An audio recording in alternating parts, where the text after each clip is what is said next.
and play. This is especially true when the targeted truth seeker or their comments are considered more important with respect to potential to reveal truth. Thus, a serious truth sayer will be attacked twice for the same sin. How to spot a spy, COINTELPRO agent. One way to neutralize a potential activist is to get them to be in a group that does all the wrong things. Why? 1. The message doesn't get out. 2. Lot of time is wasted. 3. The activist is frustrated and discouraged. 4. Nothing good is accomplished. FBI and police informers and infiltrators will infest any group and they have phony activist organizations established.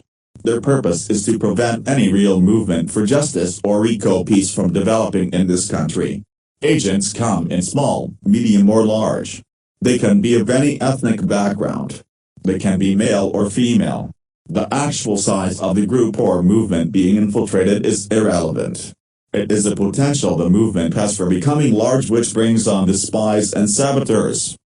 This booklet lists tactics agents use to slow things down, foul things up, destroy the movement and keep tabs on activists. It is the agent's job to keep the activist from quitting such a group, thus keeping her under control. In some situations, to get control, the agent will tell the activist, "You're dividing the movement."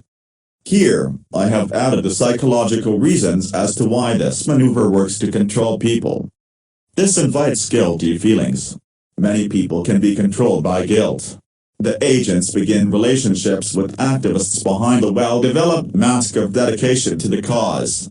Because of their often declared dedication, and actions designed to prove this, when they criticize the activist, he or she, being truly dedicated to the movement, becomes convinced that somehow, any issues are their fault.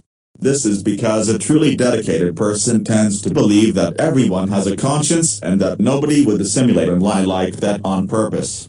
It's amazing how far agents can go in manipulating an activist because the activist will constantly make excuses for the agent who regularly declares their dedication to the cause.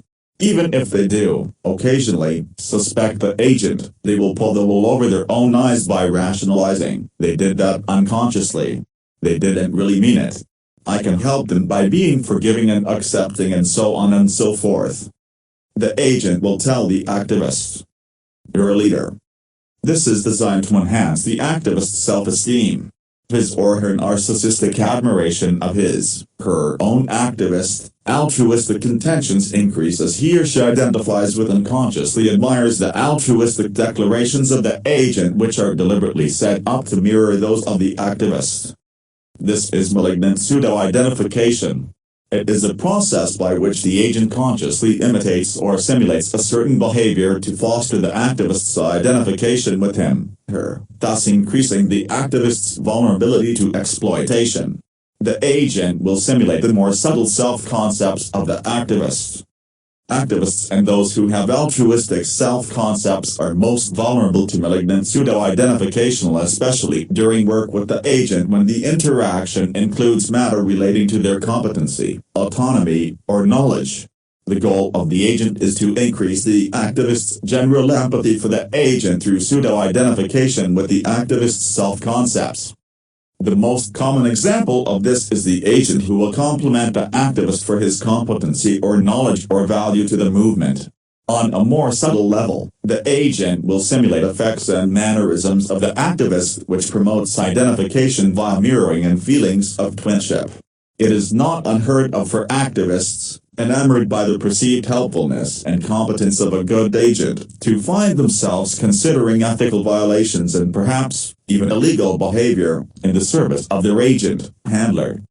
The activist's felt quality of perfection, self-concept, is enhanced, and a strong empathic bond is developed with the agent through her imitation and simulation of the victim's own narcissistic investments. Self-concepts, that is, if the activist knows, deep inside, their own dedication to the cause, they will project that onto the agent who is mirroring them. The activist will be deluded into thinking that the agent shares this feeling of identification and bonding. In an activist, social movement setting, the adversarial roles that activists naturally play vis-a-vis the establishment, government, fosters ongoing processes of intrapsychic splitting so that twinship alliances between activist and agent may render whole sectors or reality testing unavailable to the activist. They literally lose touch with reality. Activists who deny their own narcissistic investments do not have a good idea of their own self-concepts and that they are concepts, and consciously perceive themselves, accurately, as it were, to be helpers endowed with a special amount of altruism are exceedingly vulnerable to the effective, emotional, simulation of the accomplished agent. Empathy is fostered in the activist through the expression of quite visible effects. The presentation of tearfulness, sadness, longing, fear, remorse, and guilt may induce in the helper-oriented activist a strong sense of compassion, while unconsciously enhancing the activist's narcissistic investment in self as the embodiment of goodness. The agent's expression of such simulated effects may be quite compelling to the observer and difficult to distinguish from deep emotion. It can usually be identified by two events, however. First, the activist who has analyzed her own narcissistic roots and is aware of her own potential for being emotionally hooked, will be able to remain cool and unaffected by such emotional outpourings by the agent. As a result of this unaffected, cool attitude, the second event will occur. The agent will recompensate much too quickly following such an effective expression, leaving the activist with the impression that the play has ended, the curtain has fallen, and the imposture, for the moment, has finished. The agent will then move quickly to another activist victim. The fact is, the movement doesn't need leaders, it needs movers. Follow the leader is a waste of time. The good agent will want to meet as often as possible. He or she will talk a lot and say little. One can expect an onslaught of long, unresolved discussions. Some agents take on a pushy, arrogant, or defensive manner. 1. To disrupt the agenda. 2. To sidetrack the discussion. 3. To interrupt repeatedly. 4. To feign ignorance. 5. To make an unfounded accusation against the person. Calling someone a racist, for example. This tactic is used to discredit a person in the eyes of all other group members. Saboteurs. Some saboteurs pretend to be activists. She or he will 1. Write encyclopedic flyers in the present-day websites. 2. Print flyers in English only. 3. Have demonstrations in places where no one cares. 4. Solicit funding from rich people instead of grassroots support. 5. Display banners with too many words that are confusing. 6. Confuse issues. 7. Make the wrong demands. 8. Cool compromise the goal. 9. Have endless discussions that waste everyone's time. The agent may accompany the endless discussions with drinking, pot smoking, or other amusement to slow down the activist's work. Provocateurs. 1. Want to establish leaders to set them up for a fall in order to stop the movement. 2. Suggest doing foolish, illegal things to get the activists in trouble. 3. Encourage militancy. 4. Want to taunt the authorities. 5. Attempt to make the activists compromise their values. 6. Attempt to instigate violence. Activism ought to always be non-violent. 7. Attempt to provoke revolt among people who are ill-prepared to deal with the reaction of the authorities to such violence. Informants. 1. Want everyone to sign up and sing and sign everything. 2. Ask a lot of questions, gathering data. 3. Want to know what events the activist is planning to attend. 4. Attempt to make the activist defend him or herself to identify his or her beliefs, goals, and level of commitment. Recruiting. Legitimate activists do not subject people to hours of persuasive dialogue. Their actions, beliefs, and goals speak for themselves. Groups that you recruit are missionaries, military, and fake political parties or movements set up by agents. Surveillance. Always assume that you are under surveillance. At this point, if you are not under surveillance, you are not a very good activist. Scare tactics. They use them. Such tactics include slander, defamation, threats, getting close to disaffected or minimally committed fellow activists to persuade them, via psychological tactics described above, to turn against the movement and give false testimony against their former compatriots. They will plant illegal substances on the activist and set up an arrest. They will plant false information and set up exposure. They will send incriminating letters, emails, in the name of the activist, and more. They will do whatever society will allow. This booklet in no way covers all the ways agents use to sabotage the lives of sincere and dedicated activists. If an agent is exposed, he or she will be transferred or replaced. COINTELPRO is still in operation today under a different code name. It is no longer placed on paper where it can be discovered through the Freedom of Information Act. The FBI counterintelligence program's stated purpose: to expose, disrupt, misdirect, discredit, and otherwise neutralize individuals who the FBI categorize as opposed to the national interests. National security means the FBI's security from the people ever finding out the vicious things it does in violation of people's civil liberties. 17 techniques for truth suppression.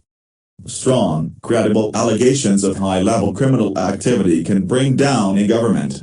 When the government lacks an effective, fact-based defense, other techniques must be employed. The success of these techniques depends heavily upon a cooperative, compliant press and a mere token opposition party. 1. Dummy up. If it's not reported, if it's not news, it didn't happen. 2. Wax indignant. This is also known as the "how dare you" gambit. 3. Characterize the charges as rumors or, better yet, wild rumors. If, in spite of the news blackout, the public is still able to learn about the suspicious facts, it can only be through rumors. If they tend to believe the rumors, it must be because they are simply paranoid or hysterical. 4. Knock down straw men. Deal only with the weakest aspects of the weakest charges. Even better, create your own straw men. Make up wild rumors, or plant false stories, and give them lead play when you appear to debunk all the charges, real and fanciful alike. 5. Call the skeptics names like conspiracy theorist, nutcase, ranter, kook, crackpot, and, of course, rumor monger. Be sure, too, to use heavily loaded verbs and adjectives when characterizing their charges and defending the more reasonable government and its defenders. You must then carefully avoid fair and open debate with any of the people you have thus maligned. For insurance, set up your own skeptics to shoot down. 6. Impugn motives. Attempt to marginalize the critics by suggesting strongly that they are not really interested in the truth but are simply pursuing a partisan political agenda or are out to make money, compared to overcompensated adherents to the government line who, presumably, are not. 7. Invoke authority. Here the controlled press and the sham opposition can be very useful. 8. Dismiss the charges as old news. 9. Come half clean. This is also known as confession and avoidance or taking the limited hangout route. This way, you create the impression of candor and honesty while you admit only to relatively harmless, less than criminal mistakes. This stratagem often requires the embrace of a fallback position quite different from the one originally taken. With effective damage control, the fallback position need only be peddled by stooge skeptics to carefully limited markets. 10. Characterize the crimes as impossibly complex and the truth as ultimately unknowable. 11. Reason backward, using the deductive method with a vengeance. With thoroughly rigorous deduction, troublesome evidence is irrelevant. For example, we have a completely free press. If evidence exists that the Vince Foster suicide note was forged, they would have reported it. They haven't reported it, so there is no such evidence. Another variation on this theme involves the likelihood of a conspiracy leaker and a press who would report the leak. 12. Require the skeptics to solve the crime completely. For example, if Foster was murdered, who did it and why? 13. Change the subject. This technique includes creating and/or publicizing distraction.